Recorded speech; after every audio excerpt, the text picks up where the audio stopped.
Hi friends, DSC అటు తెలంగాణలోను ఇటు ఆంధ్రప్రదేశ్లోను. మరి తెలంగాణలో అయితే 2-3 రోజుల్లో డిఎస్సి స్టార్ట్ అవుతుంది.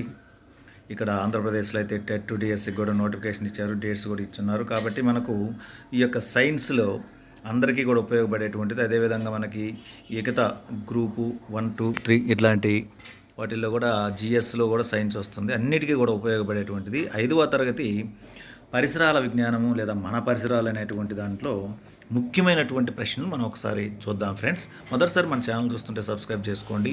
5, 6, 7, 8, 9, 10 ఇలా సైన్స్, సోషల్ అన్ని సబ్జెక్టులు కూడా మనకి ఈ యొక్క ముఖ్యమైన అంశాలను వివరిస్తాం. ఓకే, క్లాసులోకి వెళ్దాం ఫ్రెండ్స్.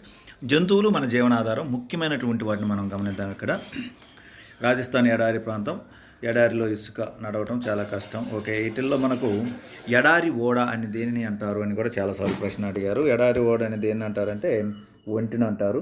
ఒంటి నీరు తాగకుండా ఎన్ని రోజులు తమ యొక్క జీవనాన్ని సాగించగలదని కూడా ఒకసారి అడగటం జరిగింది. 15 నుంచి 17 రోజులు కూడా ఒంటి నీరు తాగకుండా మరి తన యొక్క జీవనాన్ని సాగించగలదు.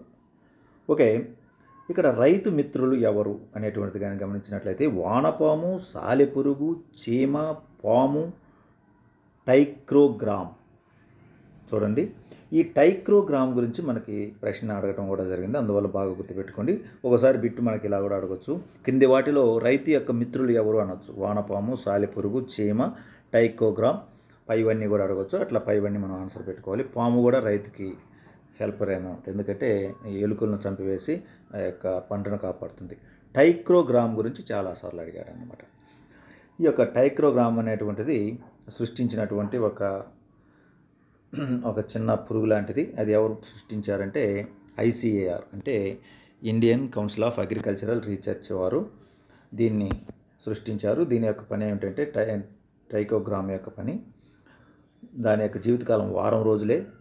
పంటపై వాళ్ళ శత్రు పురుగులను, గుడ్లను ఈ యొక్క టైక్రోగ్రామా అనేటువంటిది నాశనం చేస్తుంది. బాగా గుర్తుపెట్టుకోండి, ఇది ఇంతకుముందు అడిగారు. టైక్రోగ్రామా యొక్క విధి ఏమిటి అని అడిగాడు అనమాట. టైక్రోగ్రామా అనేటువంటిది పంటపై వాలినటువంటి శత్రు పురుగుల యొక్క గుడ్లను నాశనం చేస్తుంది, లార్వాలను, గుడ్లను.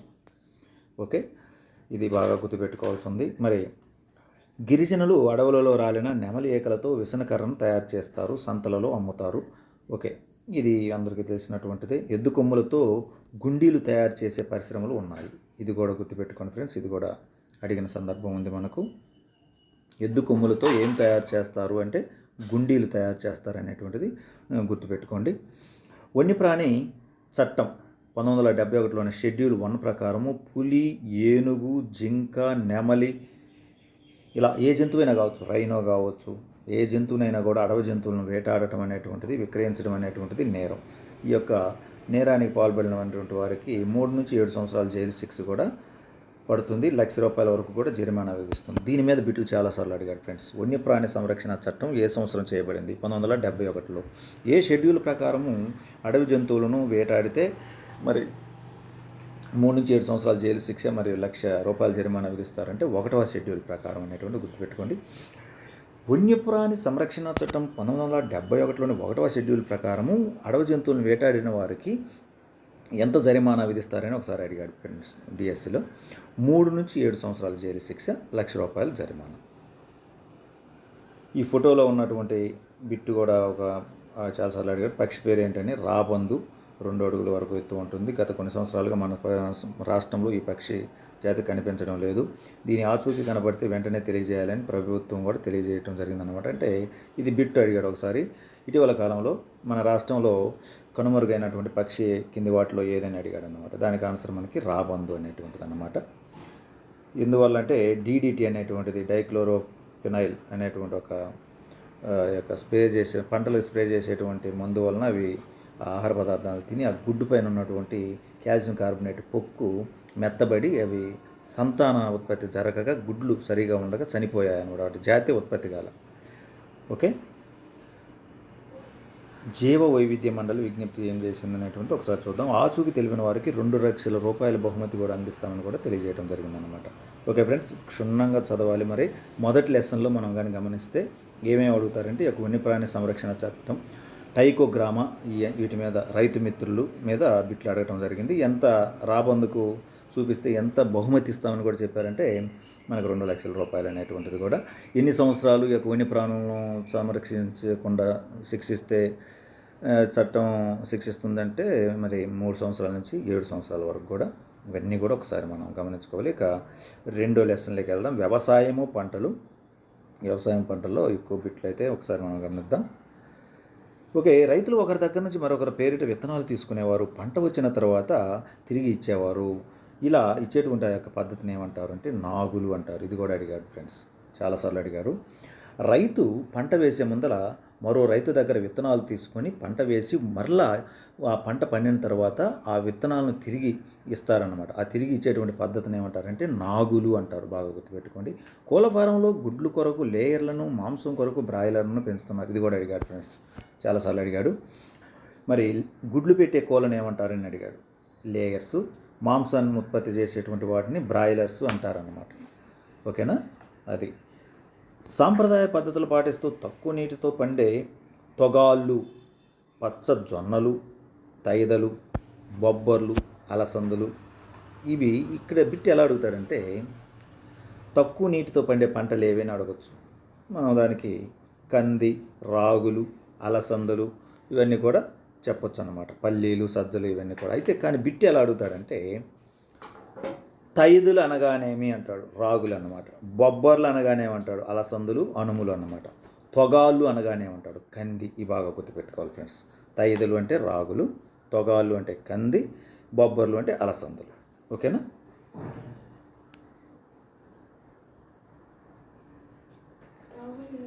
మెదక్ జిల్లా జహీరాబాద్ పరిసర ప్రాంతాల్లో డక్కన్ డెవలప్మెంట్ సొసైటీ జైవ వైవిధ్య వ్యవసాయాన్ని ప్రోత్సహిస్తుంది. మెదక్ జిల్లా జహీరాబాద్ పరిసర ప్రాంతాల్లో డక్కన్ డెవలప్మెంట్ సొసైటీ జైవ వ్యవసాయాన్ని ప్రోత్సహిస్తుంది. ఇక్కడ ఏమని బిట్టి అడిగాడంటే జీవ వైవిధ్య వ్యవసాయాన్ని ప్రోత్సహిస్తున్నటువంటి సంస్థ ఏంటి అని అడిగాడు అనమాట. Deccan development society. ఓకేనా? ఎక్కడంటే మెదక్ జిల్లా జహీరాబాద్ అనేటువంటి గుర్తుపెట్టుకోవాలి. ఓకే.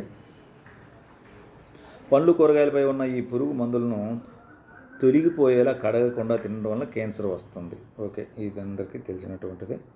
ఒకే చోట ఒకే కాలంలో ఒకటి కంటే ఎక్కువ పంటలు పండించడానికి అంతర పంటలు అంటారు. ఇది కూడా మనకు తెలిసినటువంటిదే. ఓకే, ఇక్కడ మనకు డాంబర్ పూసిన కర్రకు చెదులు పట్టవు. చెదులు పట్టకుండా ఏమి పూయాలని కూడా అడిగేదానికి ఛాన్స్ ఉంటుంది. చెదులు పట్టకుండా డాంబరు అనేటువంటి పదార్థాన్ని పూయాలన్నమాట. మొక్క 3 వైపులా ఈ కర్రలను పాతి దానికి జాలిని కట్టాలి. మరి చూడండి, ఇక్కడ కౌన్సిల్ ఫర్ గ్రీన్ రెవల్యూషన్ పాఠశాలలో చెట్టు పెంచడానికి అవసరమైన సహాయం అందించడానికి కౌన్సిల్ ఫర్ గ్రీన్ రెవల్యూషన్ వంటి వారు గ్రామాల్లో పాఠశాలల ద్వారా పనిచేస్తున్నారు. ఇది ఇంపార్టెంట్. గ్రామాలలో మరి ఇతర భాగాలలో సహాయం చేసేటువంటి ఆ యొక్క కార్యక్రమం పేరు ఏంటంటే కౌన్సిల్ ఫర్ గ్రీన్ రెవల్యూషన్. ఓకేనా? ఈ సంస్థ 1,00,00,000 మొక్కలు నాటే కార్యక్రమానికి శ్రీకారం చుట్టింది. దాదాపు 650 ప్రభుత్వ పాఠశాలకు మొక్కలు పంపిణీ చేసింది. కౌన్సిల్ ఫర్ గ్రీన్ రెవల్యూషన్ అధ్యక్షురాలు లీలా లక్ష్మారెడ్డి గారు. ఇది గుర్తుపెట్టుకోండి. కౌన్సిల్ ఫర్ గ్రీన్ రెవల్యూషన్ యొక్క అధ్యక్షురాలు ఎవరంటే శ్రీమతి లీలా లక్ష్మీరెడ్డి. ఓకే, ఎన్ని పాఠశాలలు అంటే 650 పాఠశాలలు అన్నమాట. ఇటీవల హరిత పాఠశాల అవార్డు పొందిన మహబూబ్ నగర్ జిల్లా తెలకపల్లి మండలంలోని ఒక పాఠశాల గడ్డంపల్లి. ఓకే, ఇవన్నీ కూడా కరెంట్ అఫైర్ అంతకుముందు అడిగి ఉంటారు. వీరికి సహాయ సహకారాలు అందించి కౌన్సిల్ ఫర్ గ్రీన్ రెవల్యూషన్ వీరి పాఠశాలలకు వివిధ రకాలకు చెందిన 400 రకాల భాగస్వామ్యంతో మొక్కలను విద్యార్థులకు అందజేశారు. ఇందులో సగం మొక్కల పాఠశాలలో, మిగతా సగం వారి ఇళ్ల వద్ద నాటి సంరక్షిస్తున్నారు. కౌన్సిల్ ఫర్ గ్రీన్ రెవల్యూషన్ 1,00,00,000 మొక్కల సంకల్పంలో భాగంగా గడిచిన 2 సంవత్సరాల నుంచి వన ప్రేరణ ఉద్యమం చేపట్టింది. వన ప్రేరణ ఉద్యమం చేపట్టినటువంటి కార్యక్రమం ఏదంటే గ్రీన్ రెవల్యూషన్ అనేటువంటిది మనకి గ్రీన్ కౌన్సిల్ రెవల్యూషన్ అనేటువంటిది గుర్తుపెట్టుకోవాలి.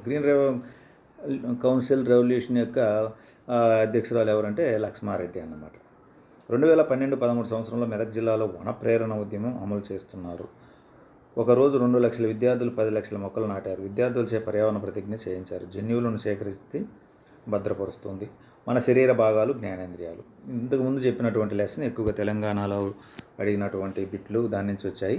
ఇప్పుడు చెప్పేటువంటిది అన్ని తెలంగాణ, ఏపీకి కూడా ఉపయోగపడుతుంది. ఓకే, మొదటిసారి మన ఛానల్ చూస్తుంటే సబ్స్క్రైబ్ చేసుకోండి ఫ్రెండ్స్. ఇటువంటి వీడియోస్ మీకు మరిన్ని రావాలంటే నోటిఫికేషన్ రూపంలో ఖచ్చితంగా సబ్స్క్రైబ్ చేసుకొని లైక్ చేయండి ఫ్రెండ్స్. ఓకే, ఈ బిట్ కూడా చాలాసార్లు జనరల్ నాలెడ్జ్లో కూడా అడిగారు అనమాట. చదివేటప్పుడు కంటికి పుస్తకానికి మధ్య దూరం ఎంత ఉండాలి అని అన్నారు. ఇది మాత్రం ఫ్రెండ్స్ 30 సెంటీమీటర్లు అని కొన్ని బుక్కులో ఉంది, కొన్నిట్లో 25 సెంటీమీటర్లే ఉంది. ఏది ఉంటే అది ఆన్సర్ పెట్టండి. 2 మాత్రం ఉండవు. 25 సెంటీమీటర్లు అన్నా కరెక్టే, 30 సెంటీమీటర్లు అన్నా కూడా కరెక్టే. టెలివిజన్ చూసేటప్పుడు తగినంత వెలుతురు ఉండాలి, 2.5 మీటర్ల దూరం ఉండాలి. టెలివిజన్ చూసే వ్యక్తికి టెలివిజన్కి మధ్య దూరం ఎంత ఉండాలంటే 2.5 మీటర్లు అనేటువంటిది గుర్తుపెట్టుకోండి ఫ్రెండ్స్. లేదా 250 సెంటీమీటర్లు అనేటువంటిది కూడా మనకి చెప్పొచ్చు. ఒక వ్యక్తి పుట్టుక నుంచి చెవులు వినిపించకపోతే అతనికి మాట్లాడటం రాదు. ఎదుటివారు మాట్లాడే మాటలు వినపడకపోవడం వల్ల ఏం మాట్లాడాలో, ఎలా మాట్లాడాలో తెలియక ఇలాంటి వారు మాట్లాడలేరు. ఇలాంటి వారి కోసం సైన్ లాంగ్వేజ్ ఉపయోగిస్తారు. అనగా గుర్తులు, సైగలతో ఈ విషయాలను తెలియజేస్తారు. ఓకే, ఈ బిట్ను కూడా ఒకసారి జనరల్ నాలెడ్జ్లో అడిగారు ఆర్ఆర్బీలో. ఎలా అడిగారంటే సైన్ లాంగ్వేజ్ కింది వాటికి చెందినది అనటం జరిగిందనమాట. సైగలతో విషయాలను తెలియజేసేటువంటి విధానాన్ని సైన్ లాంగ్వేజ్ అంటారనమాట. సైన్ లాంగ్వేజ్ గుర్తుపెట్టుకోండి. గబ్బిలం రాత్రిపూట సంచరిస్తుంది, అందుకే దీన్ని నిశాచర జీవి అని కూడా అంటారన్నమాట. ఎందుకంటే ఇది నడిచేటప్పుడు శబ్దాలను గ్రహిస్తుందన్నమాట. పోయేటప్పుడు తాను చేసే శబ్దాలు ఆ అడ్డంకులు తగిలి వెనుకకి రావడానికి గ్రహించి తన మార్గాన్ని మార్చుకుంటుంది. అల్ట్రా వయోలెట్ రేస్ అంటారన్నమాట దాన్ని. ఎలక్ట్రిక్ వేవ్స్ ముక్కు ద్వారా మనం గాలి పీల్చుకుంటాము, వదులుతాము, దీన్ని శ్వాసించడం. ఓకే, వీటిల్లో మనకు పుర్రి నుండి నడుము వరకు శరీర పుష్టభాగంలో ఎన్ని వెన్నుపూసలు ఉంటాయని కూడా అడుగుతారు. 33 వెన్నుపూసలు అన్నమాట. బాగా గుర్తుపెట్టుకోండి. వైద్యం చేయు డాక్టర్ని ఏమంటారంటే ఆర్థోపెడిషియన్ అంటారన్నమాట. ఈ యొక్క పుష్టభాగం ఎముకలకు సంబంధించినటువంటి డాక్టర్ను ఆర్థోపెడిషియన్. ఎముకలు శరీరానికి ఒక ఆకారాన్ని ఇస్తాయన్నమాట. ఎండ తగలడం వల్ల ఏ విటమిన్ వస్తుంది, డి విటమిన్, ఇవన్నీ కూడా మీకు తెలిసినటువంటివే. కడుపు కిటికీ డాక్టర్ భీమాంట్ ప్రయోగం. దీని మీద కూడా డిఎస్సిలో, యూవిఎస్లో ప్రశ్న అడగడం జరిగిందనమాట. 1822 సంవత్సరంలో కడుపులో బుల్లెట్ గాయమైన మార్టిన్ అనే సైనికుడికి రాబర్ట్ భీమాంట్ వైద్యం చేయాల్సి వచ్చింది. అప్పుడు మార్టిన్ వయసు 18 సంవత్సరాలు. గాయం కాకముందు మార్టిన్ ఆరోగ్యవంతుడు. డాక్టర్ భీమాంట్ గాయాన్ని శుభ్రం చేసి కట్టుకట్టాడు. 7.5 తర్వాత గాయం నయమైంది. అయితే కడుపులో ఒక పెద్ద రంధ్రం ఏర్పడింది. ఈ రంధ్రం వదులైన చర్మం పొరచే కప్పబడింది. ఈ చర్మం పొరను ఒత్తి కడుపులోకి చూడవచ్చు. చూడమే కాకుండా డాక్టర్ కడుపులోని ద్రవాన్ని గొట్టం సహాయంతో బయటికి తీసుకోగలిగేవాడు. దీంతో డాక్టర్ ఒక అవకాశం దొరికినట్లయింది. మార్టిన్ కడుపుపై డాక్టర్ భీమాంట్ 9 సంవత్సరాలు రకరకాల ప్రయోగాలు చేశాడు. డాక్టర్ భీమాంట్ పరిశీలన పట్టికలోని కొంత భాగాన్ని కింద డాక్టర్ భీమాంట్ ఎన్నో ప్రయోగాలు, జీర్ణక్రియ రహస్యాలను తెలుసుకున్నాడు. బయట కంటే కడుపులో ఆహారం త్వరగా జీర్ణమవుతుందని తెలుసుకున్నాడు. మార్టిన్ విచారంగా ఉన్నప్పుడు అతని కడుపులో ఆహారం నెమ్మదిగా జీర్ణమైందని గుర్తించాడు. కడుపులో ఉన్న రసాలు ఆమ్ల గుణాన్ని కలిగి ఉన్నాయని తెలుసుకున్నాడు. ఓకే, దీన్ని మొత్తం మీద బిట్ ఏమని అడిగిస్తారంటే ఈ యొక్క మార్టిన్ మీద ప్రయోగం చేసినటువంటి డాక్టర్ ఎవరు? భీమాంట్. మార్టిన్లో ఏ వ్యవస్థ గురించి ప్రయోగాలు చేశారని అడిగారు. జీర్ణ వ్యవస్థ గురించి ప్రయోగాలు చేశాడు. ఇలా బిట్ని అనేక రకాలుగా అడుగుతుంటాడు ఫ్రెండ్స్. మన సమాచారం తెలియటమే కాకుండా అది బిట్ ఎలా అడుగుతాడో కూడా తెలుసుకోవాలంటే ఇటువంటి వీడియోలు చూడాలి. ఒకసారి లైక్ చేసుకోండి ఈ వీడియో నచ్చితే. ఓకే, ఇప్పుడు అడవులు, గిరిజనులు. ఆదిలాబాద్ జిల్లాలో గొండు గిరిజనుల సాంప్రదాయ నృత్యం గుస్సాడి. వీరి దేవత అకిపెన్కి మొదట నైవేద్యం పెట్టిన తర్వాత వీరు వంటను వినియోగించుకుంటారు. ఓకే, ఇది ఇంపార్టెంట్ చూడండి. ఆదిలాబాద్ జిల్లాలో గొండు గిరిజనుల యొక్క సాంప్రదాయ నృత్యం ఏమిటంటే గుస్పాడి. ఇలా దేవత ఎవరంటే అకిపెన్ అన్నమాట. ఓకేనా. నాగోబా జాతరల గొండులకు నాగోబా అతి ముఖ్యమైన జాతర. గొండులకు వచ్చేసి గుస్పాడి నృత్యం, నాగోబా వచ్చేసి జాతర గొండులకి. ఇది కూడా నాగోబా ఆలయం ఆదిలాబాద్ జిల్లాలో ఉంది. ఇంద్రవెల్లి మండలం కేస్లాపూర్ గ్రామంలో ఉందన్నమాట. నాగోబా ఆలయం ఎక్కడుందని చాలాసార్లు అడిగారు తెలంగాణ కాంపిటేటివ్ ఎగ్జామ్స్లో. ఇంద్రవెల్లి మండలం కేస్లాపూర్ గ్రామంలో ఉంది. ప్రతి సంవత్సరం 5 రోజుల పాటు జరిగే ఈ జాతరలో ఇతర రాష్ట్రాల నుంచి గోండులు కూడా పాల్గొంటారు అన్నమాట. గోండులకు సంబంధించి ఇక్కడ జరిగేటువంటిది నాగోబా జాతర, పెద్ద జాతర అన్నమాట. ఇది ఎక్కడ జరుగుతుందంటే ఆదిలాబాద్ జిల్లా. గుర్తుపెట్టుకోండి ఫ్రెండ్స్.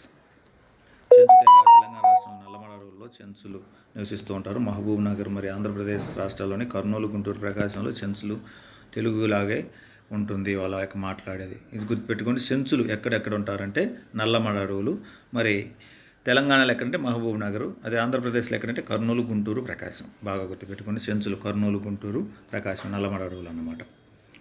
మరి తెలంగాణలో మహబూబ్ నగర్.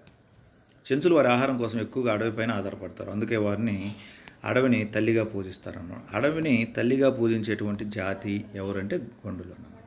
చెంచులు ఆదిలాబాద్ జిల్లాలోని బాసరా వద్ద ప్రవేశించి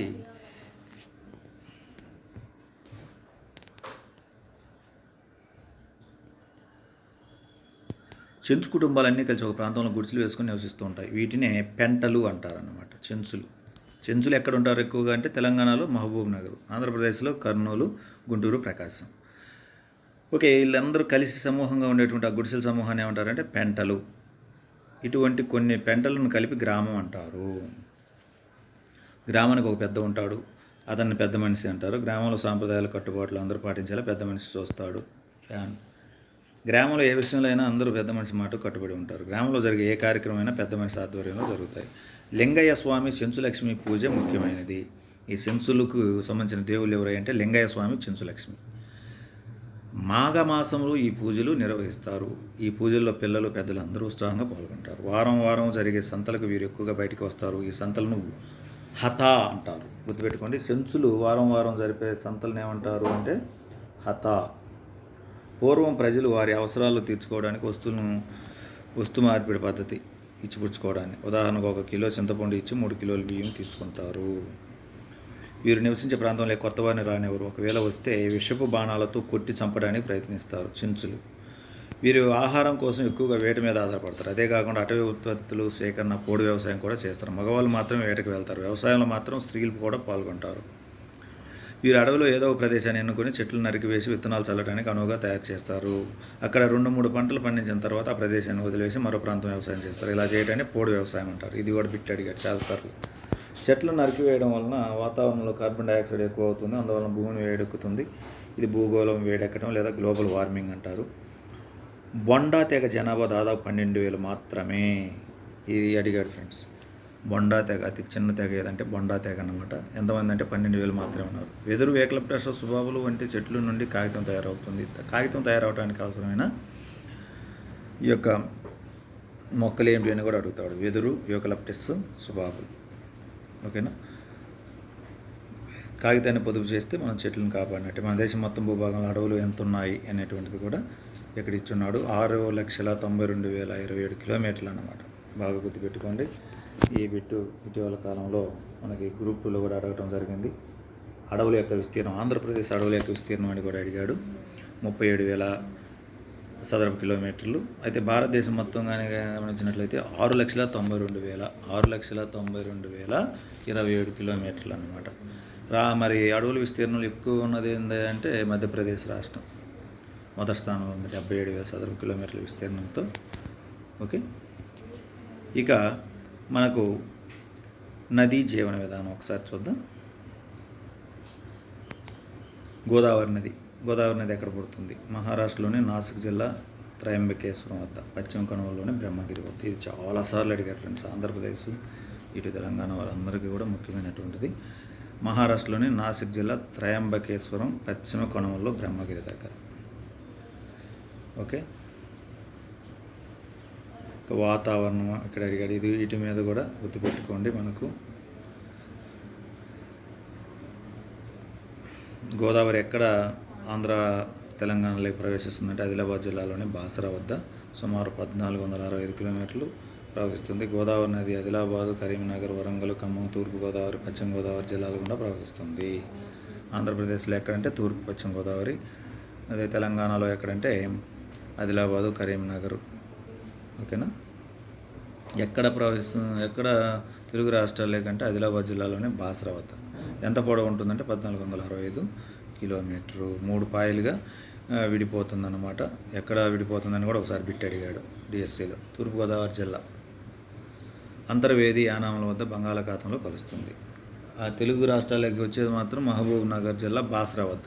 అదే సముద్రంలో బంగాళాఖాతంలో కలిసేది ఎక్కడంటే ఇది అంతర్వేది వద్ద కలుస్తుందన్నమాట. యానాం, పాండిచేరి దగ్గర ప్రాంతం.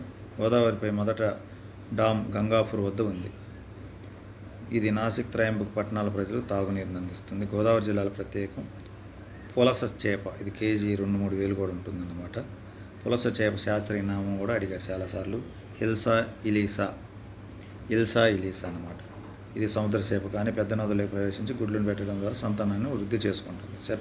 ఆగస్టు సెప్టెంబర్ నెలల్లో సాధారణంగా వచ్చే వరదల వల్ల గోదావరి నీరు ఎర్రగా ఉంటుంది. ఆ సమయంలో ఇది సముద్రం నుంచి 1200 కిలోమీటర్ల వరకు ప్రయాణించుతుందన్నమాట. పులస చేపలు గోదావరి జిల్లాల్లో గుడ్లు పెట్టడానికి వస్తాయి. గుడ్లు పెట్టిన తర్వాత పిల్లలతో 2 నెలల్లోపు సముద్రంలోకి వెళ్తాయి.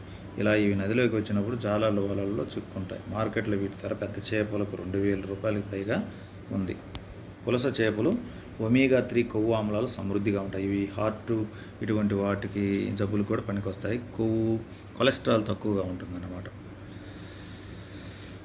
గోదావరి పరివాహక ప్రాంతం 3,12,812 చదరపు కిలోమీటర్లు. ఇది భారతదేశ భూభాగంలో 10వ వంతులో ఉందన్నమాట. అంత పెద్దదన్నమాట. గంగ తర్వాత గోదావరి పెద్ద నది. దక్షిణ భారతదేశంలో అది పెద్ద నది కూడా ఇది అన్నమాట. ఇంగ్లాండ్, ఐర్లాండ్ దేశాలు మొత్తం భూభాగాల కన్నా ఎక్కువ అన్నమాట. దీని పరివాహక ప్రాంతం అడిగాడు ఒకసారి. 3,12,800 3,12,000 గుర్తుపెట్టుకోండి ఫ్రెండ్స్. బాసరా జ్ఞాన సరస్వతి దేవాలయం ఉంది. భారతదేశంలో గల 2 సరస్వతి దేవాలయాల్లో ఒకటి కాశ్మీర్లో ఉండగా రెండోది బాసరాలో ఉంది. అది గుర్తుపెట్టుకోవాలి ఫ్రెండ్స్. జ్ఞాన సరస్వతి దేవాలయం ఎక్కడుందని కూడా చాలాసార్లు అడిగాడు. అది తెలంగాణలో మహబూబ్ నగర్ జిల్లాలో బాసరాలో ఉందన్నమాట. ఓకేనా. ఇది గోదావరి నది ఒడ్డున చాళుక్యుల కాలంలో నిర్మించబడింది. బాసరా జ్ఞాన సరస్వతి దేవాలయాన్ని ఎవరు నిర్మించారని కూడా అడుగుతాడు. చాళుక్యుల కాలంలో. ఇది హైదరాబాద్కు 205 కిలోమీటర్ల దూరంలో ఉంది. నిజామాబాద్ జిల్లాకి 35 కిలోమీటర్ల దూరంలో ఉంది అన్నమాట. ఈ ఆలయంలో ముఖ్యమైన ఉత్సవాలు వసంత పంచమి, మహాశివరాత్రి, దేవీ నవరాత్రులు, వ్యాస పూర్ణమి, అక్షరభ్యాసాన్ని వేడుకగా జరుపుకుంటారు. అమ్మవారిని చదువుల తల్లిగా కొలుస్తారు. గోదావరి తీరంలోని భద్రాచలం, ధర్మపురి, లక్ష్మీనరసింహ స్వామి ఆలయం ఇవి కూడా ముఖ్యమైనటువంటివి. పుష్కరాలు వస్తాయి. గోదావరి పుష్కరం ప్రతి 12 సంవత్సరాలకు ఒకసారి 12 రోజుల పాటు జరిగే పుష్కరాల్లో నదీ స్నానం చేయడం హిందువులు పవిత్రంగా భావిస్తారు. కొయ్యి బొమ్మలకు నిలయమైన నిర్మల్పట్నం గోదావరి తీరంలోనే ఉంది. ఓకే. వాతావరణం 104 వాహనము. ఓకే. మనకి ప్రమాదం జరిగిన మొదటి గంటను ఏమంటారు? ఇది చాలాసార్లు అడిగారు. Golden hour. మొట్టమొదట కాలిన ప్రాంతాన్ని ధారగా వచ్చే చల్లని నీటి కింద లేదా చల్లని నీటిలో 15-20 నిమిషాలు పెట్టాలి. కాలిన బొబ్బలను చితపకూడదు. బ్యాండేజ్తో కట్టరాదు, రుద్దరాదు, ఐస్ పెట్టరాదు. మనకు మంటలు అంటినప్పుడు పరిగెత్తకూడదు. గాలికి మంటలు ఎక్కువై ప్రమాదం జరగవచ్చు. అప్పుడు ఎస్డిఆర్ నియమం పాటించాలి.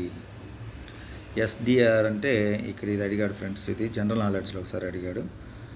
ఎస్ అంటే స్టాపు, డి అంటే డ్రాపు, ఆర్ అంటే రోల్ అంటే ముందు ఆగాలి, తర్వాత కింద పడిపోవాలి, తర్వాత అటు ఇటు దొరలాలి. అంటే మనం పరిగెత్తకపోతే ఆక్సిజన్ అందగా మంటలు ఆగిపోతాయి అన్నమాట. కింద పడే అటు ఇటు మట్టిలో దొరిలినప్పుడు ఆగిపోతాయి. ఓకే. ఎస్డిఆర్ పూర్తి రూపం ఏమిటని ఒకసారి డిఎస్సీలో అడిగాడు సైన్స్ ఎగ్జామ్లో. ఎస్ అంటే స్టాపు, డి అంటే డ్రాపు, ఆర్ అంటే రోల్.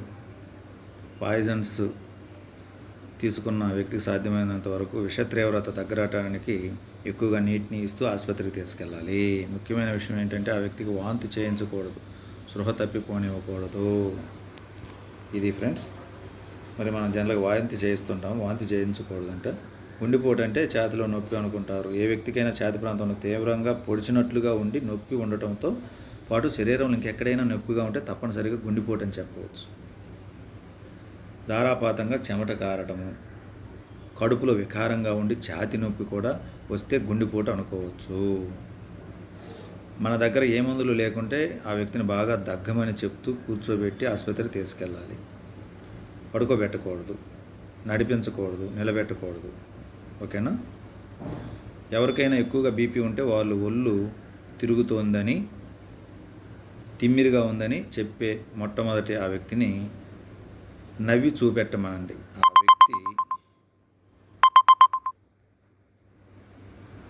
ఆ వ్యక్తి యొక్క మూతి నవ్వేటప్పుడు వంకరగా ఉంటే, సరిగ్గా మాట్లాడలేకపోతే మరియు చేతులు ఎత్తలేకపోతే దానిని పక్షవాత చిహ్నంగా గుర్తించాలి. ఆ వ్యక్తిని తక్షణమే గోల్డెన్ అవర్లో ఆసుపత్రికి తీసుకెళ్ళాలి. పాము కాటు. చాలామంది చనిపోవడానికి కారణం 90% భయం అని చెప్పారు. ఇది బిట్ అడిగాడు ఫ్రెండ్స్. పాము కాటు వల్ల భయంతో ఎంత పర్సెంట్ చనిపోతున్నారు? 90%. కదలకుండా ఉంచాలి కాటు వేసినటువంటి ప్రాంతాన్ని. గుండె ఆగిపోతే, ఎవరైనా వ్యక్తికి తీవ్రమైన గుండెపోటు వల్ల కానీ, తీవ్రమైన కరెంట్ షాక్ వల్ల కానీ, ఇంకే ఆగిపోయిన వ్యక్తి ఛాతి మధ్య ఎముక అంతం అయినా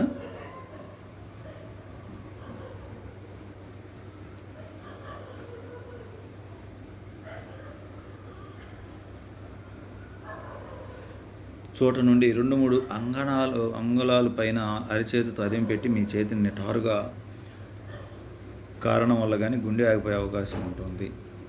అంటే అది అక్కడుంటే చేసే ప్రక్రియని తిరిగి స్టార్ట్ చేయడం అంటాము. చూస్తూ మధ్య ఎముకపై 30 సార్లు ఒత్తిడి కలిగించాలి. గట్టిగా కాకుండా, సున్నితంగా కాకుండా. తదుపరి నోటి నుంచి నోటి ద్వారా 2 కృత్రిమ శ్వాసలను ఊపిరితిత్తులోకి పంపించాలి. ఇలా ఒత్తిడి కలిగిస్తూ కృత్రిమ శ్వాసను ఇవ్వటం వలన 3 సార్లు అలా చేస్తే గుండె స్టార్ట్ అయ్యే వరకు మనం ప్రయత్నం చేయాలి. కృత్రిమ శ్వాసలోకి పంపించినప్పుడు ముక్కు రంధ్రాలని మూయడం, గడ్డాన్ని పైకెత్తడం మర్చిపోవద్దు. ముక్కులోంచి రక్తస్రావం వస్తే ఎప్పుడు తలని వెనక్కి పెట్టకూడదు. తల ముందుకు వంచి ముందుగా ఉన్నటువంటి భాగాలను ఇవన్నీ కూడా మనకి ఎగ్జామ్కి అవసరం లేదు. బీపీ ఉన్న వాళ్ళకి ఆపే ప్రయత్నం చేయకూడదు. 10 చుక్కలు వచ్చి ఆగిపోతుంది. రక్తం గురించి. స్లిప్లీ వాల్వ్ పనిచేస్తుంది అన్నమాట. అంటే ఎందుకంటే వాళ్ళకి ఇది స్లిప్లీ వాల్వ్ లాగా పనిచేస్తుంది రక్తం అనేటువంటి. చారిత్రక కట్టడాలు మరి ఇవి తెలంగాణ విద్యార్థులకి అవకాశం. ఓకే ఫ్రెండ్స్, మరి ఇంతవరకు మనకు ముఖ్యమైనటువంటి సమాచారం చూసాము. మన రాజ్యాంగం భారతదేశంలో 1652 భాషలు ఉన్నాయి. మన రాజ్యాంగం 22 భాషలను గుర్తించింది. 2011 జనాభా లెక్కల ప్రకారం 120 కోట్ల మంది ఉన్నారు. మనకి ఇక్కడ ఈ డేట్ గుర్తుపెట్టుకోవాలి. 49 నవంబర్ 26. 2 సంవత్సరాల 11 నెలల 18 రోజులు రాజ్యాంగం రాయటానికి పట్టింది. 543 స్థానాలు ఉన్నాయి. 233 సభ్యులను రాజ్యసభకు, 12 మంది ఎన్నికలతో సంబంధం లేకుండా నామినేషన్ పద్ధతిలో రాజ్యసభకి ఎన్నిక చేసుకుంటారు. పార్లమెంట్లో ఉన్న మొత్తం సభ్యుల సంఖ్య 790. ఇవన్నీ ఇంపార్టెంట్ ఫ్రెండ్స్.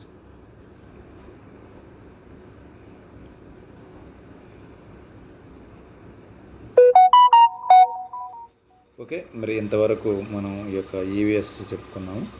తర్వాత మరో క్లాస్లో మరో లెసన్ చెప్పుకుంటాం. అంతవరకు సెలవు. Thank you friends. మొదటిసారి మన ఛానల్ చూస్తే సబ్స్క్రైబ్ చేసుకోండి. Please subscribe.